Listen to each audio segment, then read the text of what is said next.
the show that has hosted everyone from Sugar Ray Leonard to Keith One-Time Thurman. This is Tough Talk Tonight, brought to you by Heavy Bag Boxing. Welcome, everyone, to another episode of Tough Talk Tuesday. As always, I'm your host, Lucas Biggers. Alongside me is going to be James Robb, and maybe joining us in a little bit is Sakura. We'll have to see. How's it going, guys? Good. All right.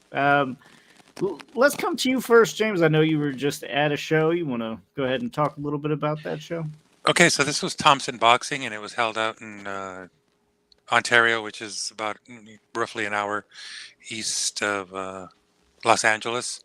And Thompson Boxing put on a hell of a little card there. There was some debuts in there. There was some light experienced fighters, and great main event.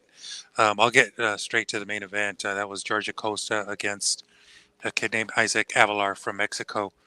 They call Isaac Avalar Canelo or Canelito, like Little Canelo. But a hell of a fight. I mean, a great way to put on a show is to kill it with a great main event.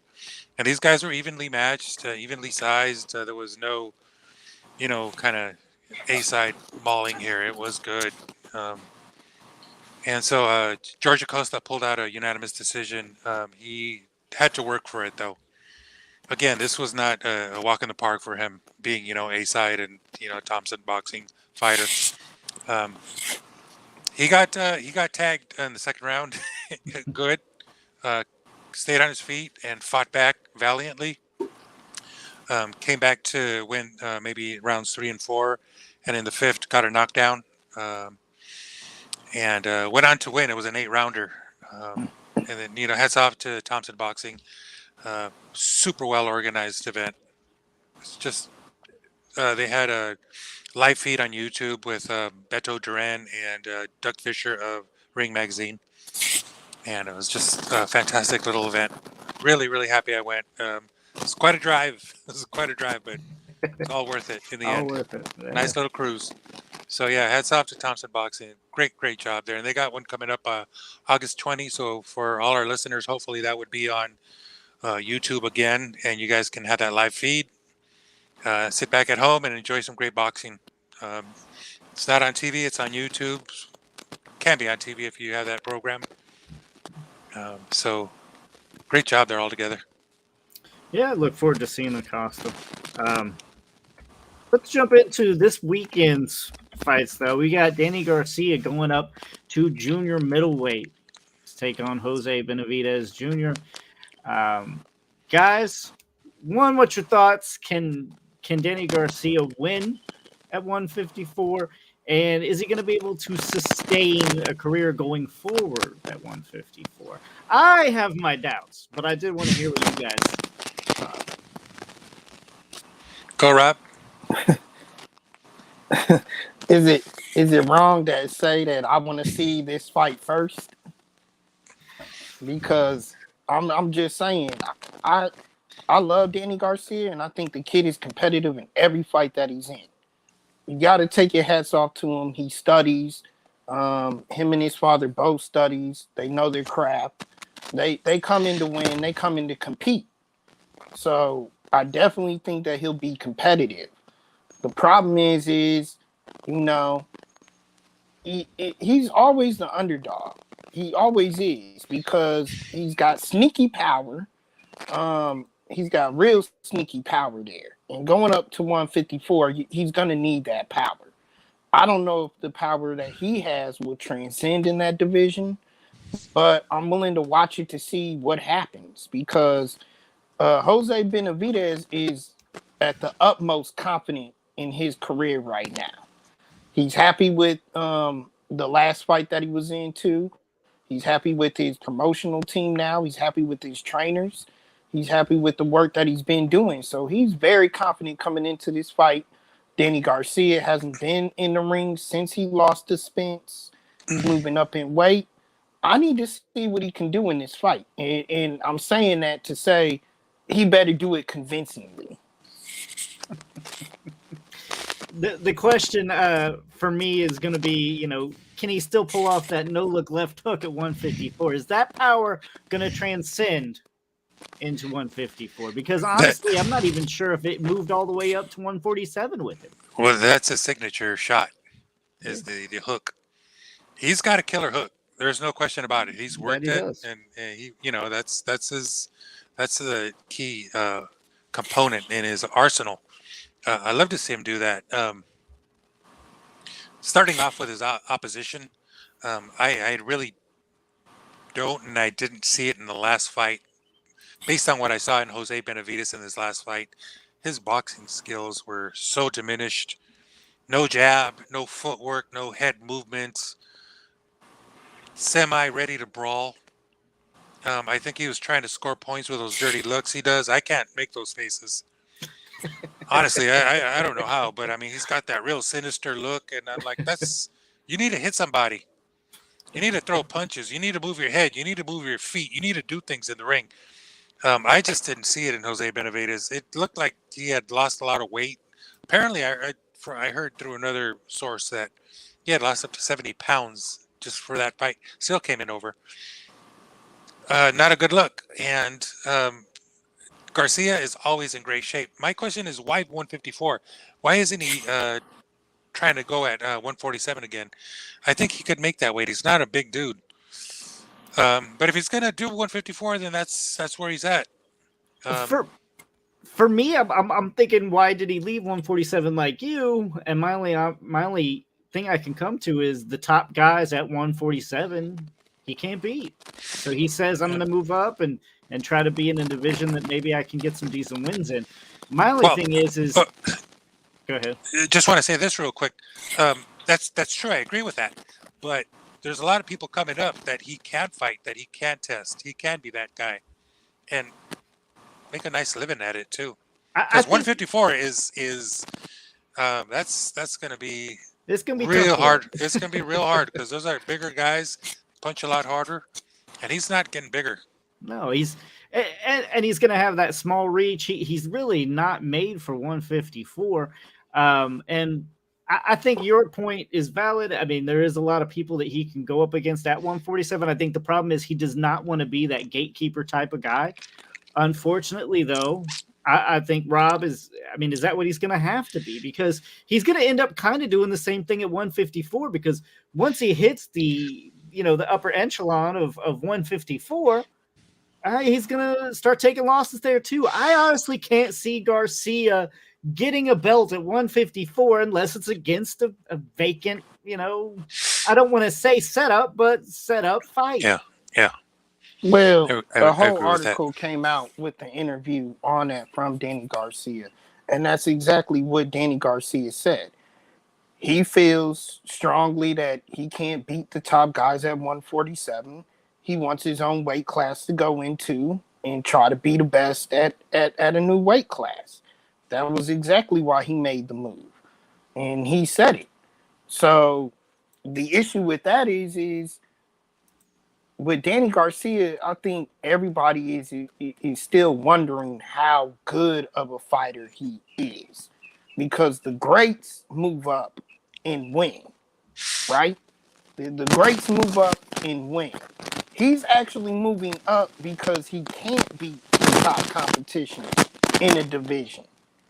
So that's why I have to see how this plays out for Danny, because maybe he's right.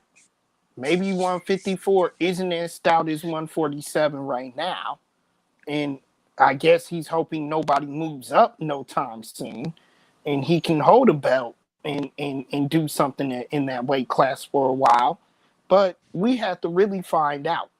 Really, we do, because I've never seen a fighter leave a whole division because they can't win in that division. It's one of the things I see right quick here. If you're going to move up in weight, you look at the top dog, the very top dog in that division. Can you hang with him? Here, I don't see it. I just don't see it. That to me is the litmus test. I mean, before moving up, can I hang? Sorry. Well, it's not even can he hang with the top dog. It's can he hang with the top 10? Can he hang with the top 15? I mean, 154. Well, can he hang with a Tony Harrison? Can he hang with a Fundora? It goes without saying. If you can't hang with that very top, then It's going to be really, really difficult. It's Yeah. a difficult climb.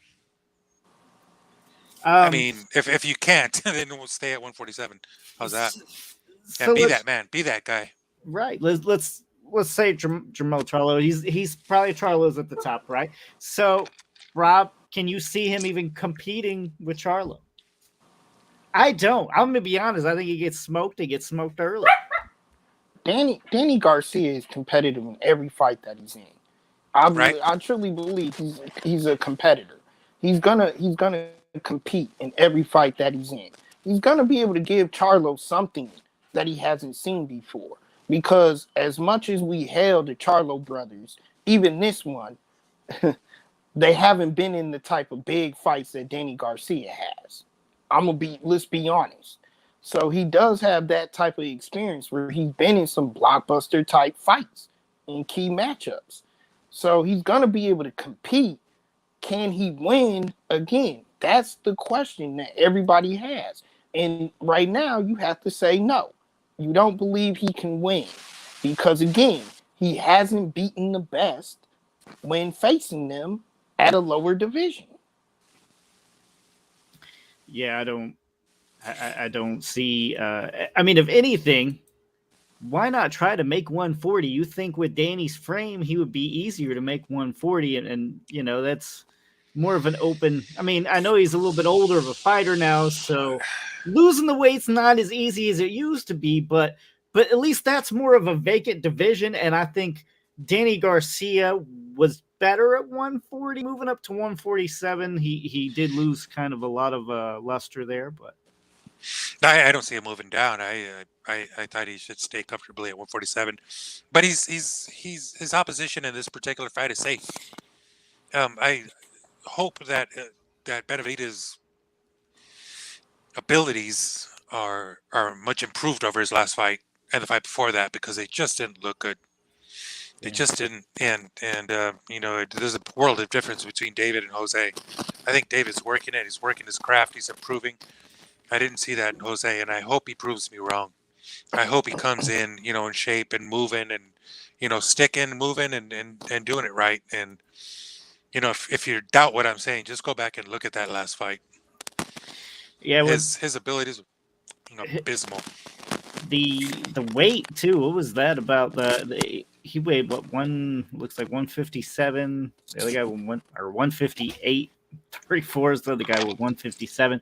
I mean, so at least he has one fight near the junior middleweight limit, I guess. He's got that going for him. But to be honest, I mean, Jose Benavidez, let's not call him a chump. I mean, I don't know who he has not lost really. I mean, there's that working for him. He's lost to one, which of course was the Crawford fight. But other than that, I mean, well, he's supposed to lose Crawford. Moving right along here, you know, with against Crawford, I mean, he didn't show those great boxing skills. He just didn't. I don't know if there was a leg injury that had anything to do with it, or a knee injury specifically. There's been other injuries in his history, so yeah, I don't want to get into that, but you know, he just didn't show the right abilities, I want to say.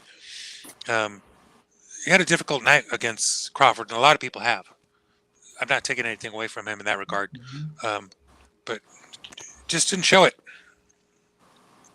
I'm not even completely saying Danny Garcia is going to get past Jose Benavidez.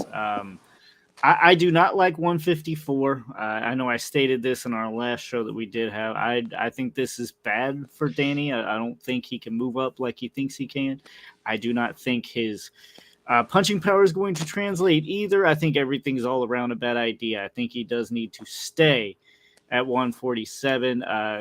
Go back to Kareem's comment here, which he said, yes, this is a cherry pick for Danny Garcia coming out party at super welterweight. I agree with that. I agree with that. And it's supposed to be. It's an introduction for him. You know, he's a former A-side guy that's going to be going into a new division, so he did want to step up fight. He said Ryan Garcia destroys Gervonta Woman Peter Davis. We will be talking about that here in just a minute. That's pretty harsh. Rob, watch That's the movie. harsh. But guys, anyway, I mean, we got to do predictions too. I think Danny Garcia barely ekes out a decision in this one. I don't think he's knocking out Benavidez. And then I think he double thinks this whole junior middleweight deal. Let's just go into that. What do you think's going to happen on Saturday night? Totally disagree with you. I think he smokes Benavidez. Really? Hits him hard with the hooks, with the left hook, because he does it well. So you're and thinking KO, gains a lot of confidence and starts calling all of them out. All 54s out. That's Danny Garcia's MO. I cannot. He's Puerto Rican and I love him. I like people who call people out. I mean, that's the way the sport works. Sorry. Yeah, it's boxing. Yeah. You know? But no, the idea is that I think he smokes Benavidez early. Yeah. For me, I think he already kind of has one foot out the door. He did mention, like, if he lost again back when he was fighting Thurman or something. He said if he lost again, he was going to retire. I think Danny Garcia's already kind of got one foot out the door. I don't know if he's going to stick around for this. But, Rob, what's your thoughts on Saturday? What's going to happen? I think it will be competitive. Honestly, I think it will be a competitive fight. Not just because of the weight, he moving up in weight and not being in this weight class, but because he hasn't been in the ring for a long time. So I think it will actually look more competitive in the beginning. I think Garcia, like I said, he has a lot in his weaponry. He studies a lot, and he's been on the big show and on the big stage. I think he does enough to win. I think it will be more favorable for Danny at the end. I don't think anybody's going to complain for what it's worth. I don't see it being a great fight, though. Honestly, I don't. Because of what James was saying and the issues we see with Benavidez when he comes to the ring. Because Garcia hasn't been in the ring for such a long time, and it's his first time up in this weight class. So I don't think it really will be a great fight, but I think Danny will do enough in the nuances that he has to be able to get a decision. And I think the decision will be wide in the judge's mind, but in our hearts, maybe a little closer. But I think he gets a clear decision. Yeah, but so with the size advantage, you don't think at all that he's going to be able to keep him at bay, or do you just think his all boxing skills gone out the window for Benavidez, James? I do. Yeah. I mean, based on what I've seen, prove me wrong, Jose Benavidez, and I know you're watching. Prove me wrong, and hopefully we'll see a good fight here. But this is strictly based on what I've seen in his last two outings, and the boxing skills were greatly diminished. Yeah. For me, the loss to Crawford, I just have to overwrite in my brain because, he gives you so many different looks. He can switch back and forth between, southpaw and orthodox. You're not going to get that with Danny Garcia. Agreed. I'm not cutting down Danny Garcia because what he does really well. Unfortunately, Danny Garcia is always Danny Garcia. He's not going to throw nothing, special at you. You have to worry about the left hook. We all already know that, right? If he can negate that left hook, if he can keep him at range, Danny's got no chance in this fight. I honestly think Jose can win, but we all know boxing. So A side, I think if Danny makes it on his feet and just makes it uncomfortable and at least close, Danny's going to win this fight. But I do think he's going to rethink this whole thing. So might be wrong, but I am interested in this fight. A lot more interested than what I thought I would be. Seeing that, on this boxing schedule, you're like, ew. But it's interesting because you get to see where Danny Garcia is going forward with this. Let's move on because I know we have missed some stuff. So let's talk Ryan Garcia. As Kareem says, Ryan Garcia destroys Gervonta Woman Beater Davis. And then Rob says Kareem's turning this into unsolved mysteries. Talk to your boy, Rob. Kareem. Oh God. I can't give Ryan Garcia this status because of what he did to Fortuna. Okay? Javier Fortuna, and I'm gonna throw this word because I like it, James. I'm gonna steal this from you. Diminished boxer. Okay? He's a diminished boxer. He's had his shot. He's been up and down his whole career. Never really impressed us. He did have some light and potential there at one point. I'm not going to say what I thought he was because that's embarrassing at this point in regards to Fortuna. But he's not who we thought he was. Never amounted to be that. So, yeah. Is Ryan Garcia supposed to go out there and win a dominant TKO victory? Hell yes, he's supposed to do that. But Ryan Garcia still is not at the tipping point where Tank is. Tank is a superstar. Ryan Garcia is still a little pup. What do you mean by that? What do you do with the little pup? Are you just saying he's inexperienced? Are you saying he can't hang at all with Tank? What exactly are you saying with that? In regards to Gervonta Tank Davis, Ryan should not even be mentioned in that category. He's a little pup. He's trying to get there. He's not there yet, and he won't be there anytime soon. Well, I don't know if we're going to see the fight anyway because from the sound of it, Mayweather's saying he's not going to go below or he's not going up to 140, and Ryan Garcia sounds like he's not willing to go down to 135 to fight him. So I don't even know if this fight is makeable, but so we got to beat that down, Floyd. We got to beat that down right now, Floyd, because you did move him up to 140 to fight Barrios. You moved him up to 140 already. He has one fight under his belt already at 140. Let's cut the excuses. Look. This is the same thing as Canelo, right? Like, go up and fight a Liam Smith. That's safe. Go up and fight a Beterbiev. Not so safe. You know, you have to weigh those options. So the weight is out the limit. Now you go up to fight a Ryan Garcia. It's a whole different thing than going up and fighting a Barrios. So I can already tell you, like, Floyd's always been safe, and you would want him as your manager because he's been very good at matchmaking. He knows stylistically how he would match up. And Ryan Garcia's it's an iffy matchup for Tank. It really is. But does Floyd even hold those cards? Because last I heard, Tank was a free agent. Is he not? Is he not still a free agent?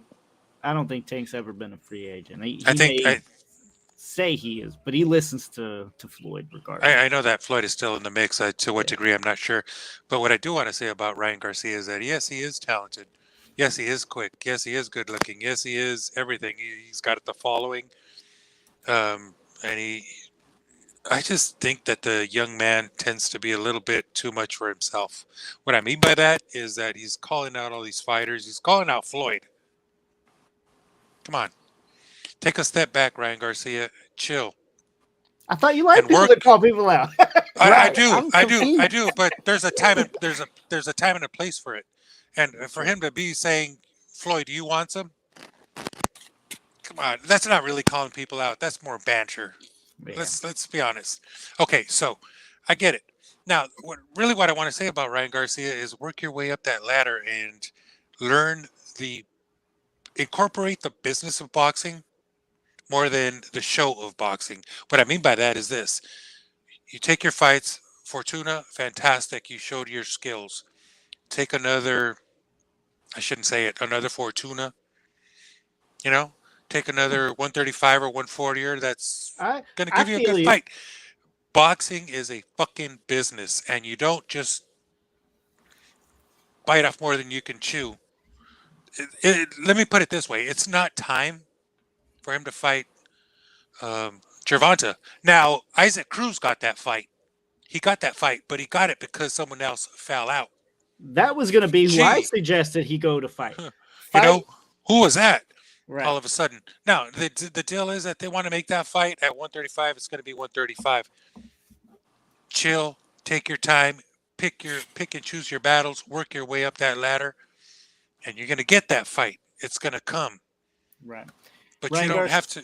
If he wants to do everything like, because he's young and he's energetic and he's smart and he's got this big promotional mechanism behind him, he wants everything now. That's because he's young. Maybe. 20 years from now, he'll be looking back saying, I should have chilled it a little bit. Right. Just the way it is. Garcia, I mean, I agree. He does need that another fight, maybe a matchup fight with one of Gervonta, somebody he struggled against, and really the only person that you can say is Usyk Cruz, which he was supposed to have the mandatory anyway, and that fell through.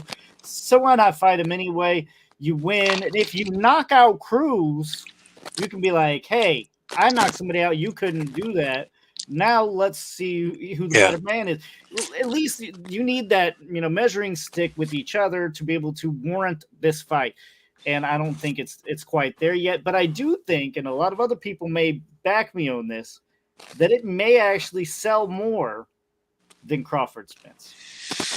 Well, that's one of the points he made after his fight. I think it is the biggest fight in boxing right now. I cannot disagree there.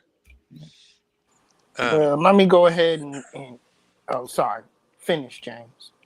No, I just want to say he made that statement in the ring after his knockout of Javier Fortuna that it would be a bigger fight, referring to Crawford and Spence Jr. And if it is great, because they both draw a lot of people. But as the business of boxing goes, which took me a long time to really see it, I always knew it. I just never accepted it. But boxing works a certain way, and you just don't chew up each other. It's a very, very slow process in the way you work your way up that ladder. And you take your fights, you take your wins, knowing that you're going to have this opponent in the future. Now, if you want it all at once, it's all up to you. You call your shots. I mean, it seems like he's working outside of his promotional team as well. So, I mean, it's like reporting that he had a fight with Pacquiao, which apparently didn't materialize. It wouldn't have, I should say, because there was nothing there. So he spoke too soon, and he's just a very excited, energetic young man. He'll get it right, though. He'll get it right, I'm sure. He's looks like he's thinking about his future. Isaac Cruz, I think, is the next opponent for him. I think that's a good one. Next test, yeah. Yeah, exactly. Let me go I ahead. think that's a good test. It's a good test, not only that, but then stylistically, it somewhat compares to Gervonta. It's a good test before you go up to fight the Tank. But Rob, I'm gonna let you address Kareem because I know that's addressed to you, my friend. Yeah, let me go ahead and answer Kareem here in the most Rob way with the most Rob answer that I can. If Ryan Garcia beats Gervonta Tank Davis, then Ryan Garcia is my new man, okay? That's the best. Ain't nobody gonna beat him. He's the best fighter in the world. Man, look, I don't know how many of you also watch football, but Rob almost has his own little curse. If he deems you the man, eventually you lose or get beaten up. This is what he was talking about with Fortuna. He crowned Fortuna the next Mayweather, and then everything just all came crumbling down. Kareem says, rushing, you'll end up like AB. Well, true. That is true. I think rushing is more Lomachenko, no? Like that was more all at once. He fought Orlando Salido with the second fight. Garcia's still milking it somewhat. He is. Yeah, he's coming up quick, but go ahead.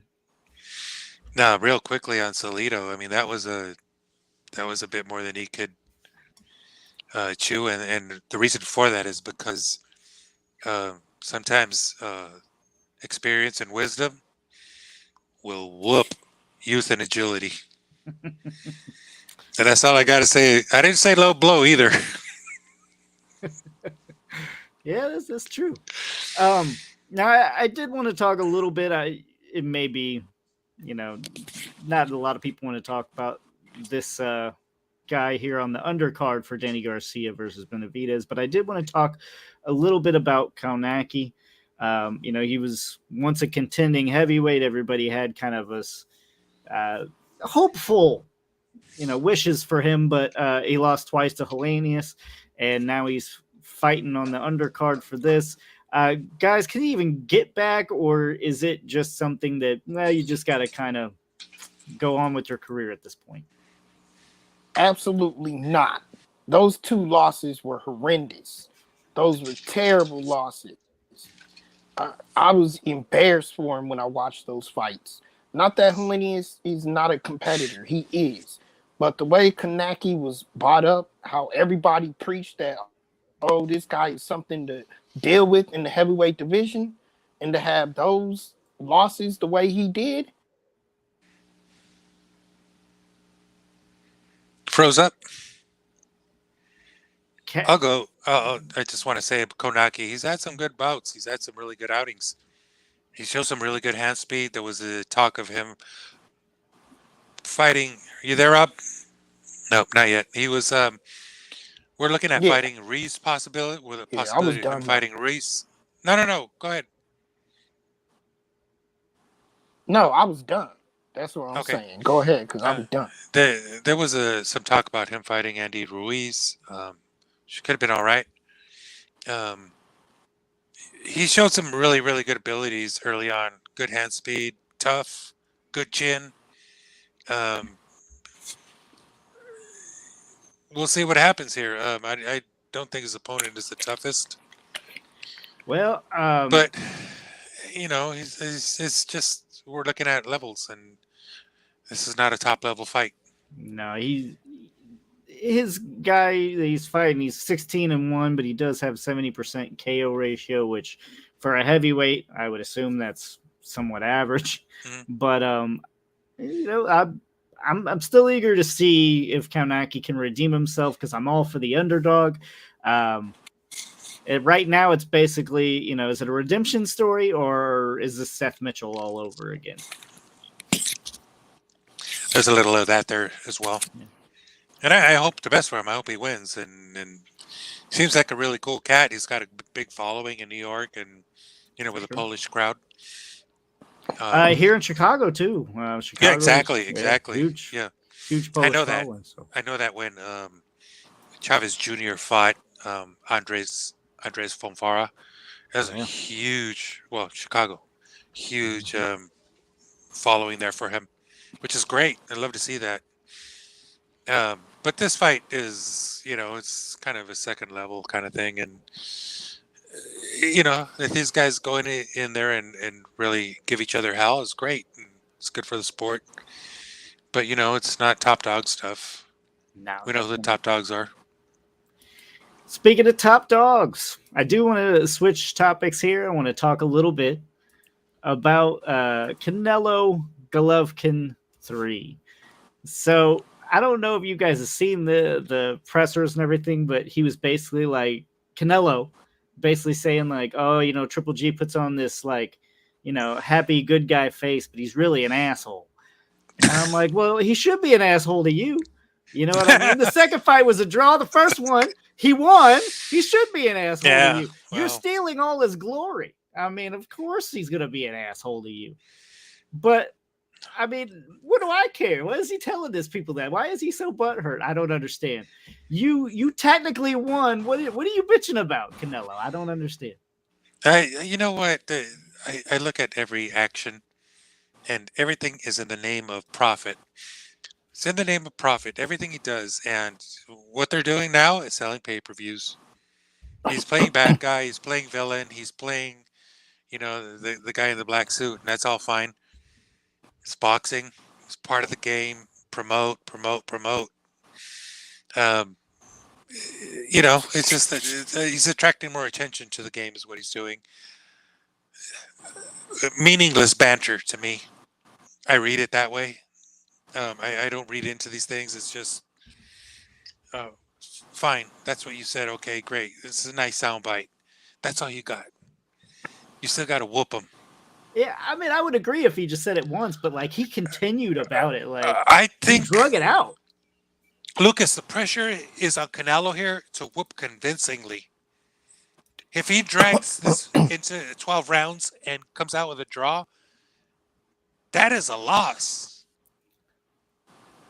Yeah. He's gotta whoop convincingly here and then get back on that Canelo train and go, okay, now I want, I call out all these guys. Shit, if you win, call out Big Charlo.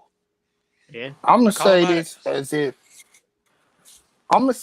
if Canelo was watching the show, which we know he is, right? For sure. I'll You translate. shouldn't be out here mad, smack talking Triple G. You need to be talking that talk to Bivol, okay? That's who you need to direct this anger and this energy towards. You need to be saying this to Bivol because that's who beat you. That's who whooped your ass.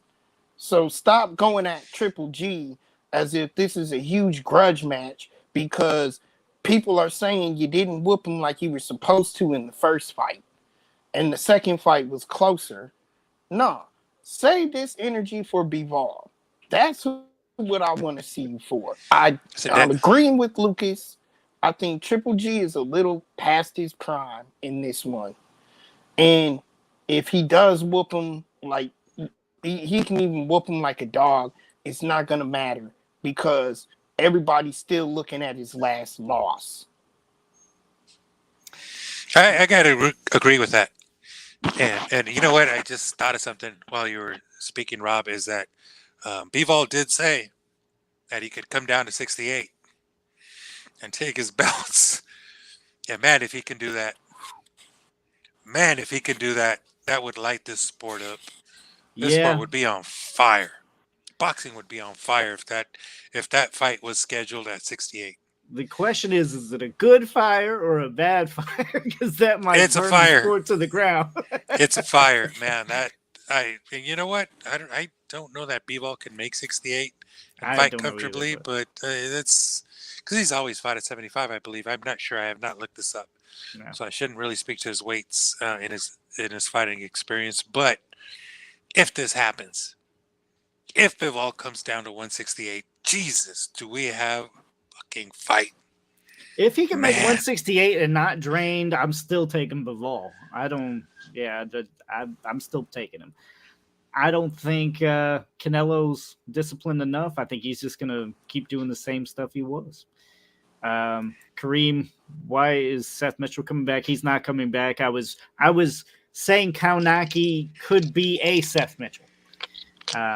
He said, I'm picking Kaunaki by stoppage. Okay.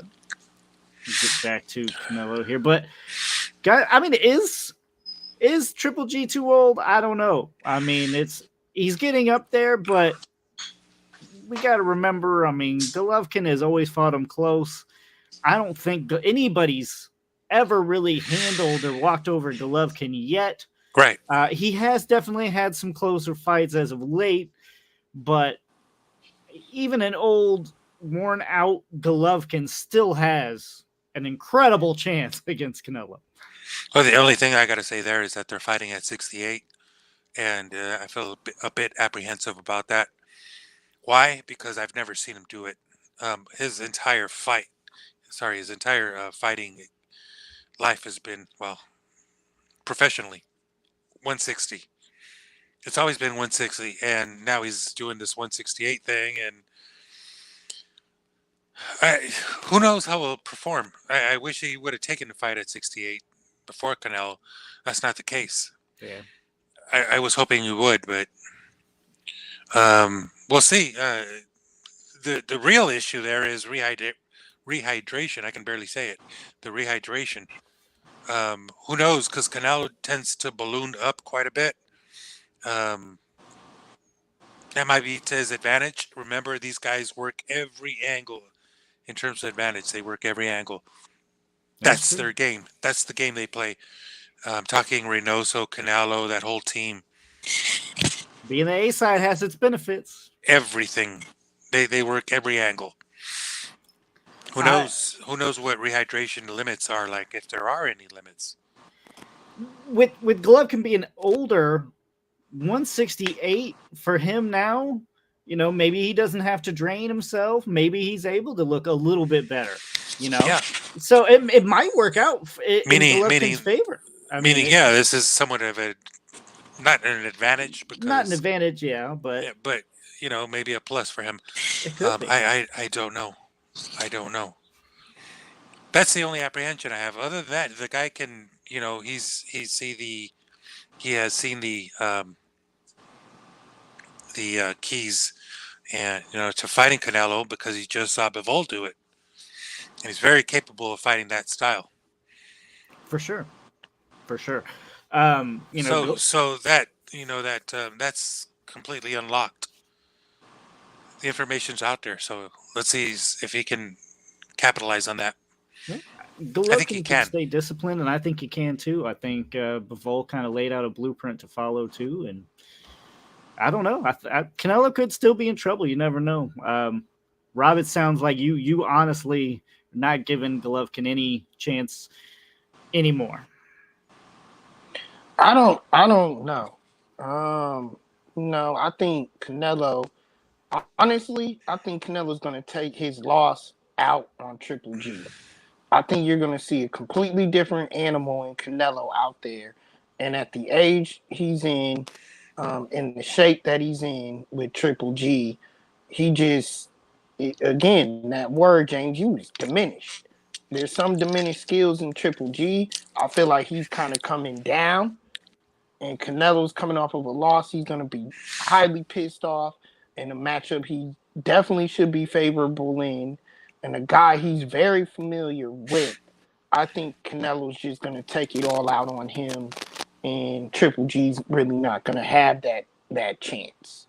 Because Triple G's going to have to step up another notch in this one to win, and I don't think he has it at this age or right now. I see a more defensive Triple G in this fight, especially in the early rounds.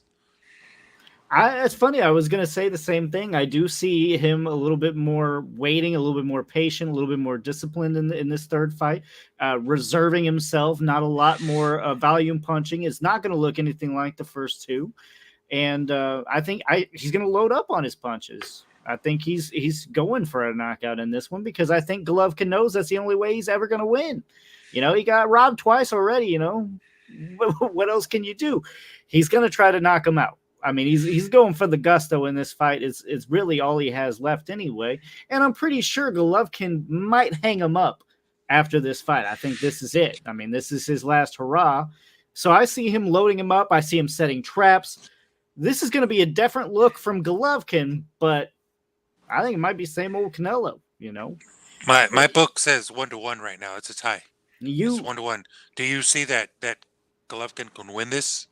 Because I think he can. I think he can. I mean, maybe not give him as much as I would have, a couple of years ago. But let's see. Rob wants to know, Rob, if GGG wins, what are you going to do? Canelo's a bum. Canelo's a bum if Triple G loses or wins. Sorry, Canelo's a bum if Triple G wins. Come on now, Golovkin's, in my eyes, undefeated. I mean, that depends how you look at this, but to each his own. And again, if you add those extra 8 pounds, who knows? Some boxers, when you add the weight on, they the extra weight may not carry up with their power. For Golovkin, and as natural as a power puncher as he is, I think he might even hit harder. You know what I'm saying? I think this could end up being better at 168 for Golovkin, not in the past, but because of his age now, making the weight, carrying it better, I think is going to be a whole different ball game for Golovkin. Look, Triple G just had serious problems with his last fight against Maierta or whatever his name is. Okay, right. That's Murata. That's not Canelo. He had serious issues in that fight. He did get a knockout, but look at his opponent.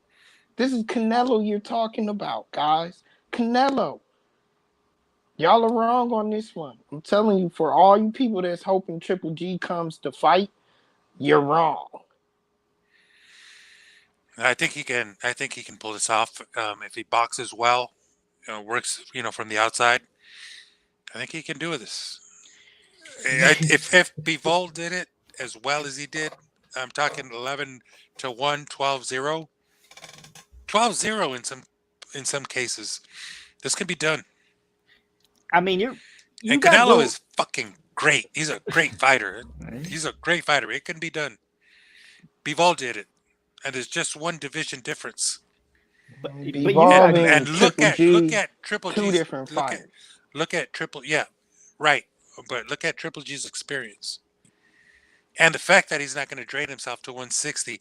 Man, this thing with weight, to me, I'm just a little apprehensive about it. But, I've never seen him fight at 168, basically, is what I'm saying here. But this could be just like right to the wire. 6-6 kind of fight. I mean, you got Golovkin backed into a corner. He has nothing left to lose. That's where he's dangerous. Yeah, I mean, he That's has nothing left That's what to you're lose. saying. Yeah. I get it. And if this is his last fight, Golovkin gives no shits. I think he's going out on a shield. He'll leave it all out there. And He's got nothing to lose. Yeah, I that's scary. We ain't ever seen a Golovkin like that before, so I don't know, but it will be for sure interesting. Let's move on here, guys. Talk a little bit about Usyk versus Anthony Joshua. I keep forgetting this one is in the Saudi Arabia. Do you think that hurts the fight at all, or is that better for either fighter? What are your guys' thoughts on that? Well, Shit should be in Joshua's Las already Vegas. fought. Joshua's already fought in Saudi Arabia, so he's used to it. He knows what the deal is there, and he actually enjoyed fighting in Saudi Arabia because of how big of a show they put on for him there. So I think the advantage there is for him, if any, because he's already been there. He's already been the man of that promotion. So I think it's an advantage to have it in Saudi because he's been there before. Usyk, again, what happened to him mentally? What has he gone through mentally since being in the war? You gotta think about that. That has to weigh in here somehow. Even though you're thinking that he's a fighter, no, these are elements that no fighter that legitimately no fighter has went through. Only a handful have gone off to war and come back and continued a career. And we don't even know how they were able to handle it. There are studies out there, but that's gonna be major in this fight. I'm telling you. Fighting while your country's still at war. Yeah, and that too. On a foreign soil, on a foreign soil. Well, do we know when the fight will be aired? That's my question, because that's definitely could cause issues with like the viewership anyway.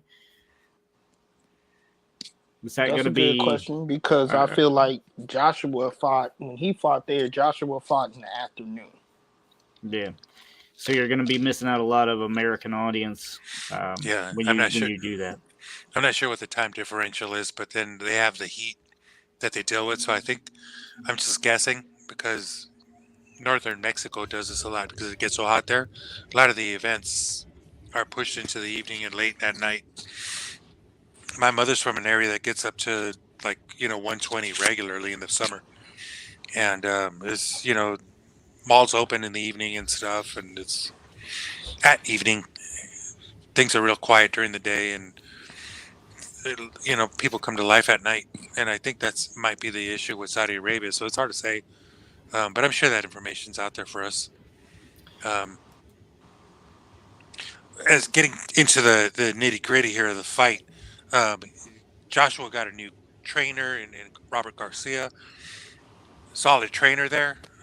He's a trainer of champions. I never looked at Robert Garcia as a heavyweight trainer, but boxing is boxing. Sure. It's a language, and he speaks it fluently. Um, and so hopefully that's going to make a difference in Joshua's game. But he is facing one of the best in Usyk, and Usyk I think is putting on some muscle and getting a little bit stronger and faster, and I think this can be a hell of an outing for Usyk based on all the bullshit that's gone on in this country. They were attacked. They were attacked, and he's got a fire on. He's his temperature is running high. Let's put it that way. Because what's going on in his country is fucking bullshit. And sure. a lot of his friends and family have, probably seen their last days. And he's probably is getting pissed and just ready to go as can be. This can be a real, push for him as far as, from the mental standpoint. And if that's the case, we're looking at an Usyk who can end this early because he's strong. Yeah, he's going to be picturing Joshua as if he's Ivan Drago. Yeah. He's got him. He's going to pretend he's Russian, that kind of thing. He's going to be taking it out on him. I honestly like Usyk again. Now, I will say this about Joshua: the loss to Andy Ruiz, he looked really bad. He came back.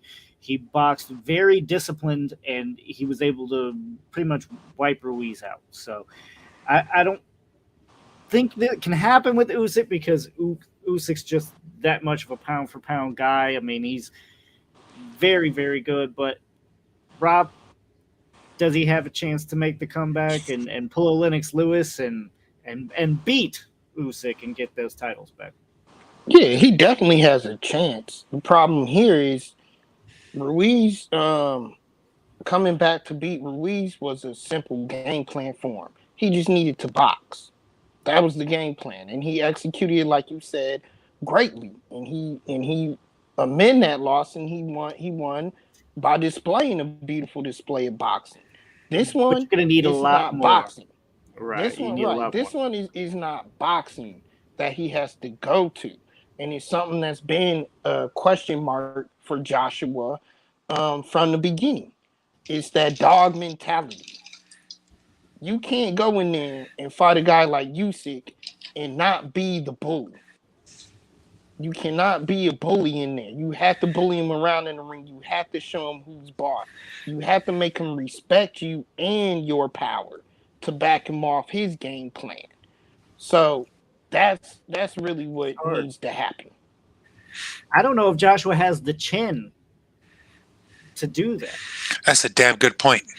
I don't think he has the chin to be the point. Pushing him back. Here's another thing that I see in Joshua is he's so fucking muscular.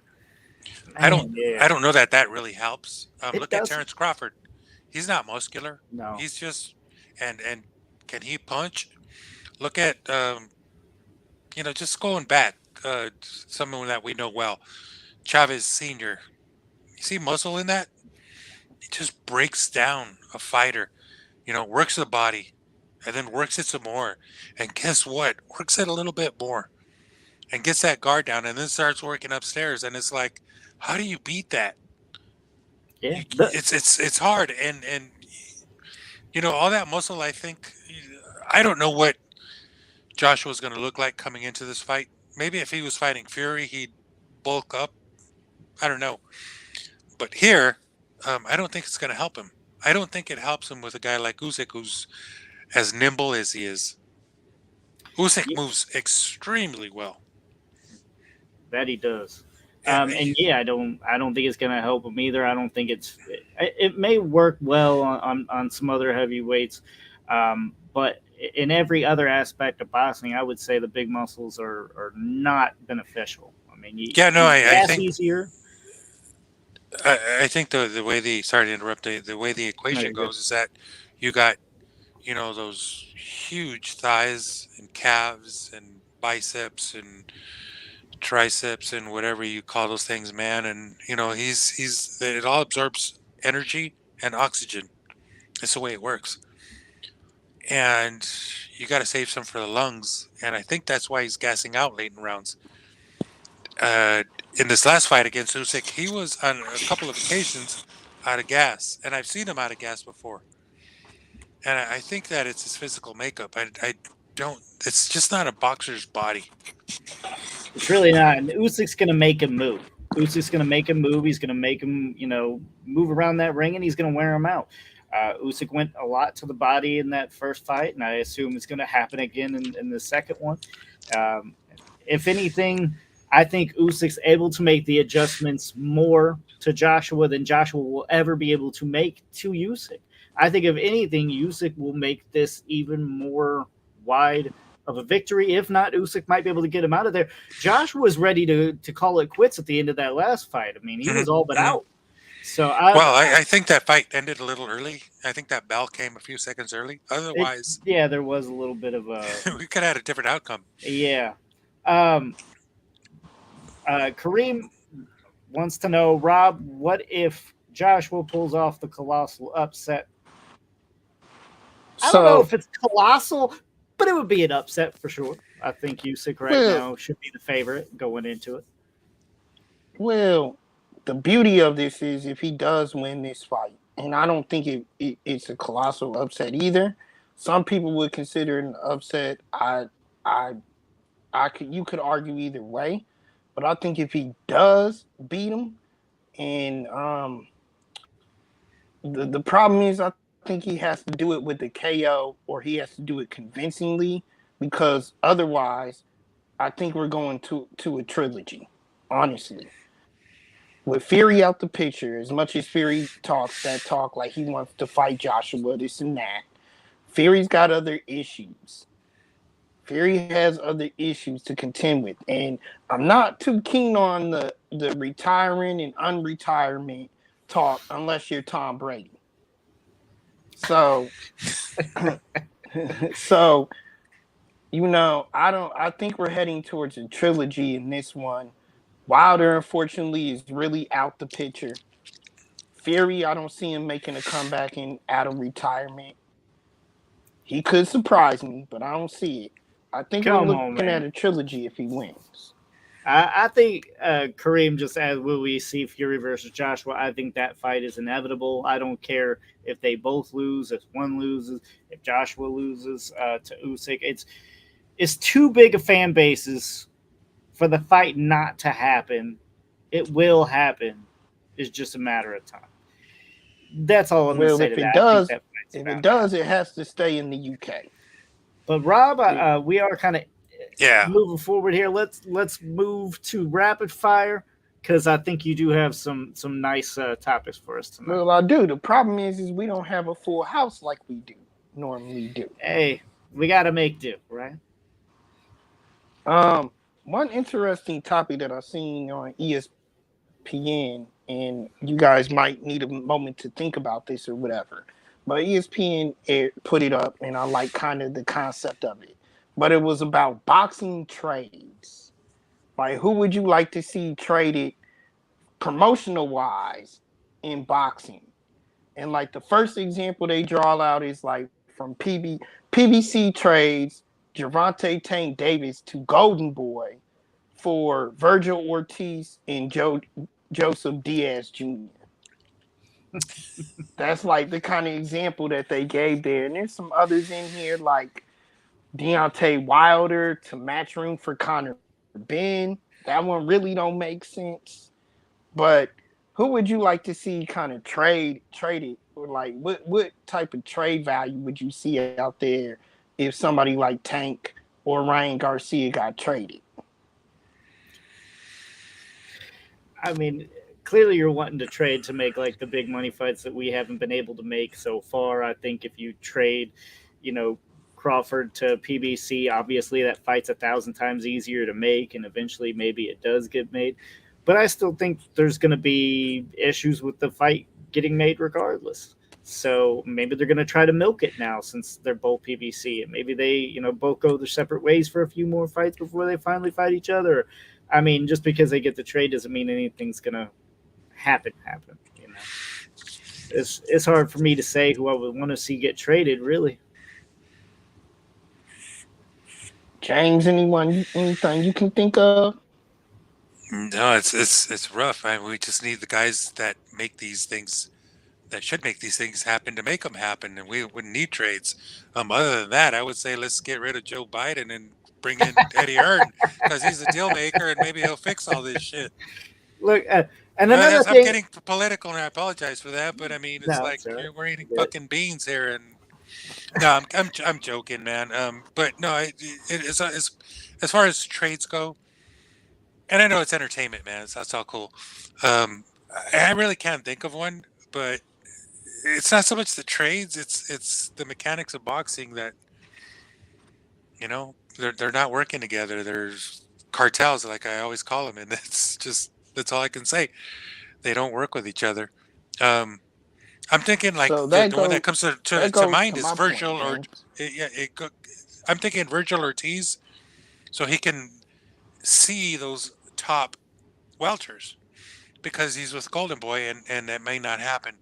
It may because it's DAZN and they're involved, but they're all at PBC, so Virgil's got to wait till something That, happens.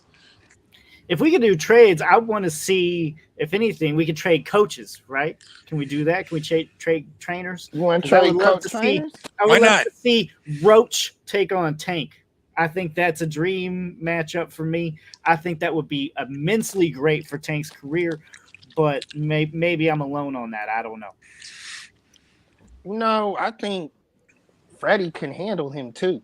The way that he I think handled he could. Pacquiao, I he think could he could. definitely handle Tank.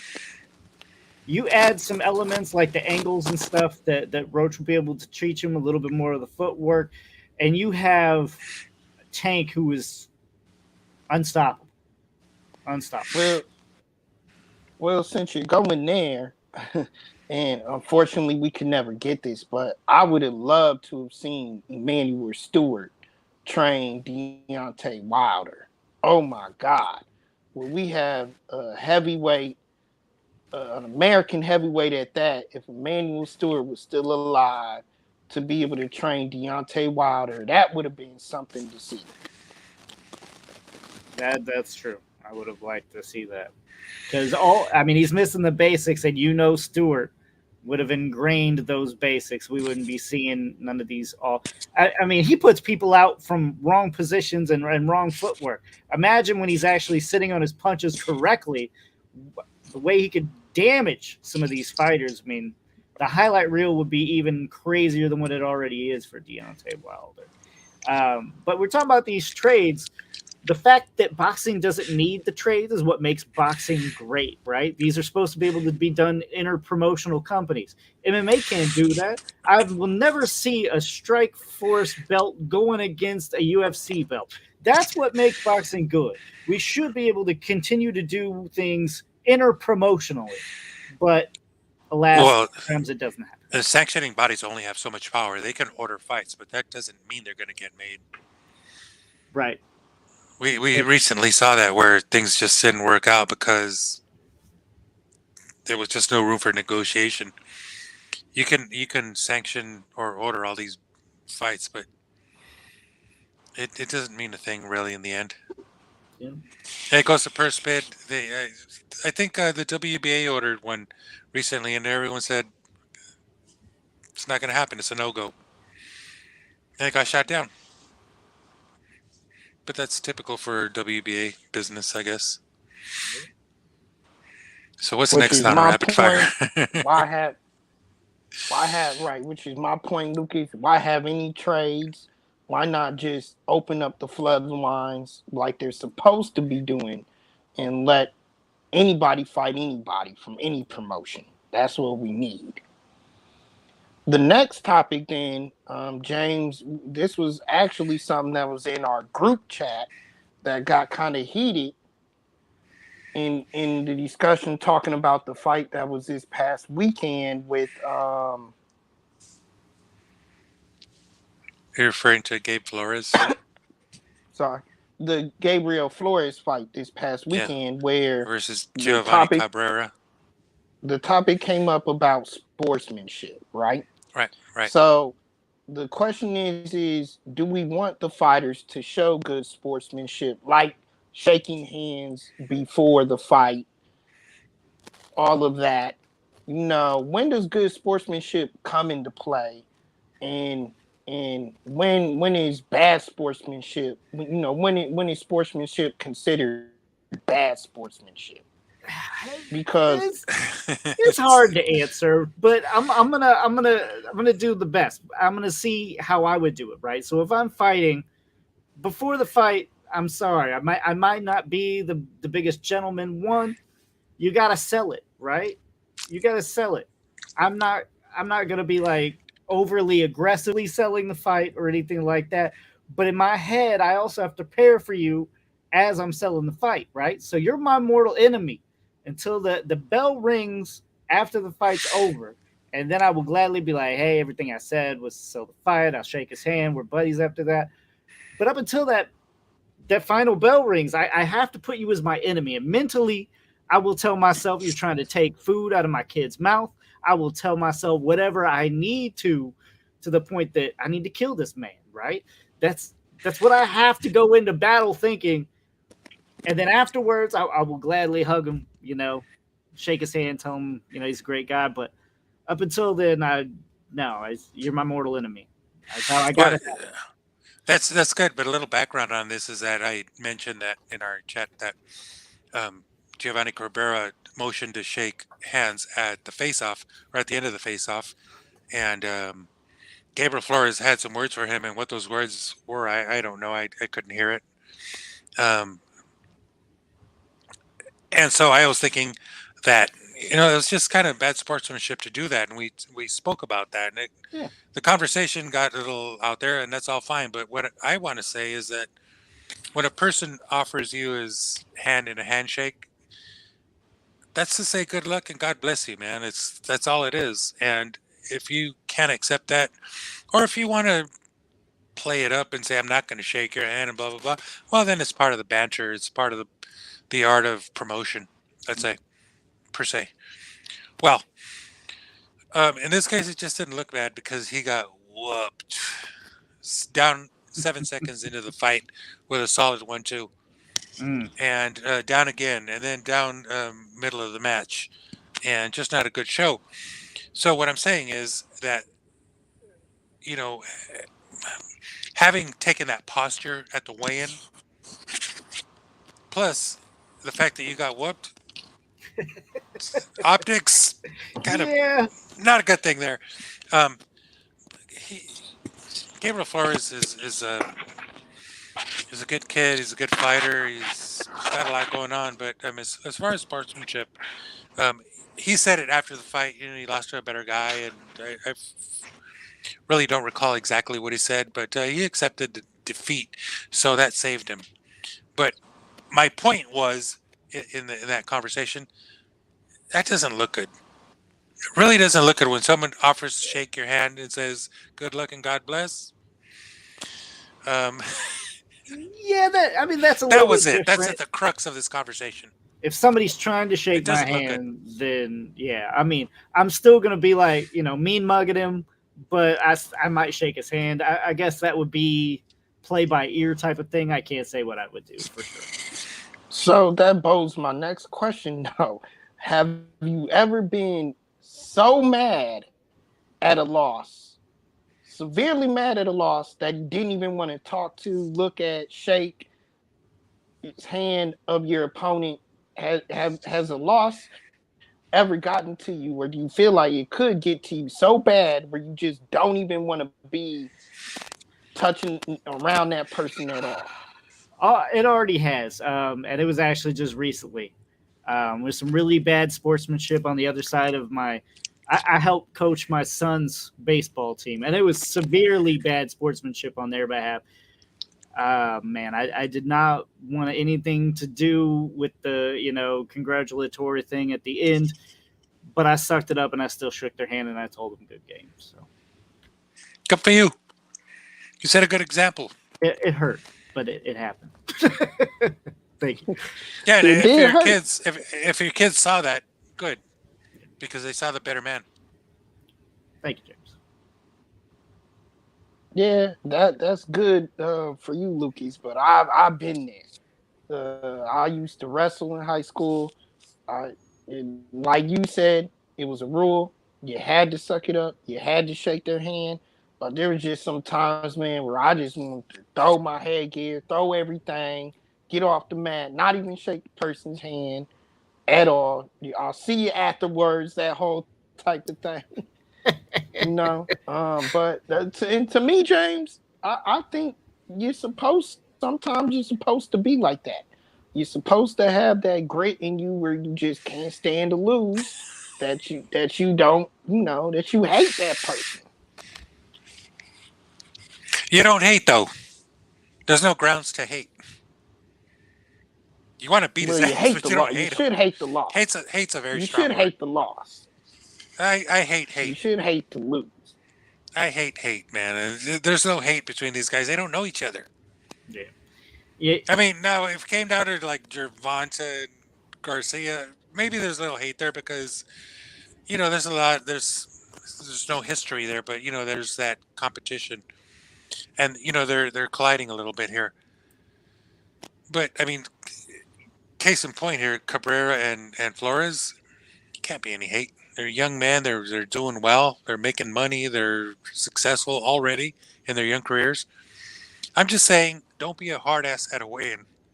Don't be a hard ass. Shake hands. If the guy offers you his hand, shake hands. If there's no offer to shake hands, then you don't shake hands. It's all right. But the optics there are horrible. And then you go get whooped. Looks even worse. That was my point. That was my point in this conversation, man. It's just hopefully Gabriel Flores gets it together and figures that all out. Good luck to you. Good luck, and I know you're watching, Gabriel. And I'm not gonna lie, like one of the more respectable guys when you see him fight, he never really gets very heated. Manny Pacquiao, right? In the build up to the whole him versus Margarito. I don't know if you watched like the 24/7 or whatever, but they show Margarito getting like, all this crazy training done on him. They're hammering his abs or whatever.